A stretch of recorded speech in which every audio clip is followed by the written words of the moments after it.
वैभव गहलोत को हराया और पहली बार सांसद है आप। हाँ, तो चलिए माइक उठाइए सर। और माननीय सांसद जी, पहले तो ये बताइए कि आपकी उम्र कितनी है सर? 59।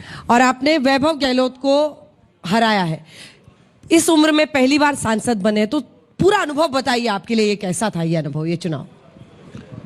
चुनाव के लिए मैं पहले तो हमारे आदरणीय नरेंद्र जी मोदी जी, आदरणीय राष्ट्रीय अध्यक्ष महोदय नड्डा जी, अमित शाह जी और राष्ट्रीय और प्रदेश नेतृत्व को मैं बहुत बहुत धन्यवाद देता हूं कि जिन्होंने मेरे जैसे साधारण कार्यकर्ता को और एक किसान को टिकट दिया, उसके लिए मैं बहुत बहुत धन्यवाद देता हूं।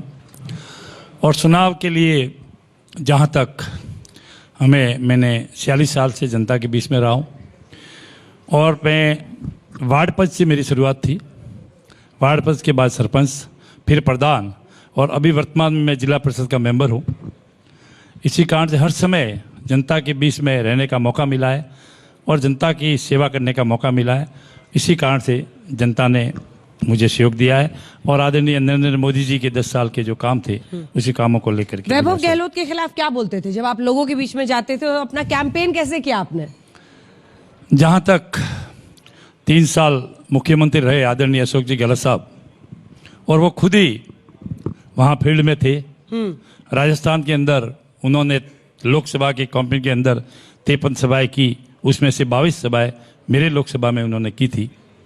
और उन्होंने जो उनके बेटे लड़ रहे थे भाई, तो उनके बेटे लड़ रहे थे, फिर भी वही कह रहा हूं कि उन्होंने 22 की थी। हाँ। जो वादे किए थे पूर्व में, उन्होंने अभी इलेक्शन के अंदर कि मैं जीत गए तो ये करेंगे, जो उन्होंने वादे किए थे, उन वादों के लिए हमने कहा कि पहले आप 3 बार मुख्यमंत्री रहे हैं, 6 महीनों के पहले आप आदरणीय मुख्यमंत्री थे, तो आपने उसमें से शायद आप अभी जो इलेक्शन के अंदर सारे लोगों को वादे बता रहे हो, ये वादे अगर आप उसमें से कोई काम पहले किए होते तो आज ये वादे आपको बताने की जरूरत नहीं होती।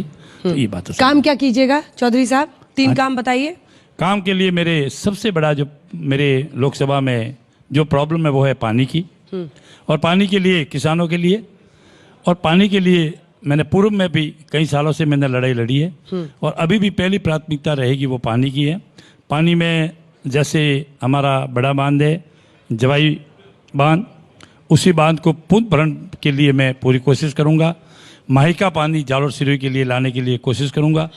और 32 बांध है। हाँ। जो पानी बहकर बाहर जा रहा है, उसी पानी को रोक करके हमारे जिले के अंदर, लोकसभा के अंदर जो बांध है उसके बरसात का पानी जा रहा है, उस बांधों को भर करके किसानों के लिए पानी के लिए व्यवस्था। कई लोग ये कहते थे कि प्रधानमंत्री नरेंद्र मोदी की जितनी लोकप्रियता गुजरात में है, उससे अगर ज्यादा नहीं तो कम भी नहीं राजस्थान में है।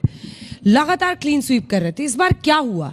भीतर घात हुआ? कई नेता भी से कह रहे हैं यूपी में, अन्य जगहों पर। क्या हुआ कि राजस्थान में इतनी सीटें घटी बीजेपी की? आपको लोकप्रिय बिल्कुल है, इसमें कोई दो राय नहीं है। और 10 साल के अंदर आदरणीय हमारे नरेंद्र जी मोदी ने बहुत काम किए और उसी का कारण है कि हमारे सामने अशोक गहलोत साहब के लड़के खुद उतारे थे, उनके बोर्ड के पूर्व चेयरमैन सारे वहाँ पे उतरे थे, फिर भी जनता ने जो 2 लाख से अधिक वोटों से मुझे जो जिताया है उसका श्रेय है वो आदरणीय नरेंद्र मोदी जी की। बाकी सीट जो खिसकी वो क्यों खिसकी? बाकी सीटें कहीं पे खिसकी है, पहले भी उन्होंने बताया। हाँ। कि इन्होंने गलत प्रसार किया है।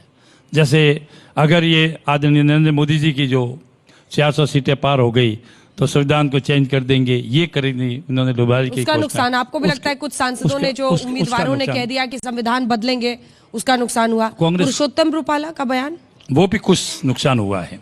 हमारे पड़ोसी गुजरात है और गुजरात होने के कारण वहां पे किसी जगह किसी सीटों पे जो नुकसान हुआ है वो रूपाला का भी हुआ है। तो आरक्षण का मुद्दा आपको लग रहा है और ये राजपूतों वाला बयान, ये दोनों भारी पड़ा? दोनों। भीतरघात भी हुआ क्या? भीतरघात नहीं, भीतरघात के लिए कोई ऐसी भीतरघात नहीं हुई। भारतीय जनता पार्टी एक है।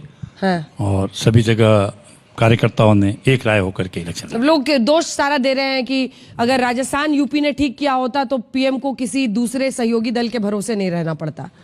ये राजस्थान की कमी रह गई इस बार। हाँ, वो तो है ही। अगर हमारी सीटें आती तो नहीं, हमारा जो गठबंधन है वो तो सब हम साथ लेकर पूर्व में भी आदरणीय नरेंद्र मोदी चले हैं, अभी भी चलेंगे और अभी भी उनका सहयोग साथ में है, वो आपने कल देखा है। बहुत बहुत धन्यवाद आपका। जायंट किलर आप कहलाएंगे। आपने अशोक गहलोत की पूरी ताकत के सामने मुकाबला किया और आपने उनके बेटे वैभव गहलोत को जालोर सीट से हराया है। बहुत बहुत धन्यवाद आपका। बैठ जाइए सांसद। देखिए।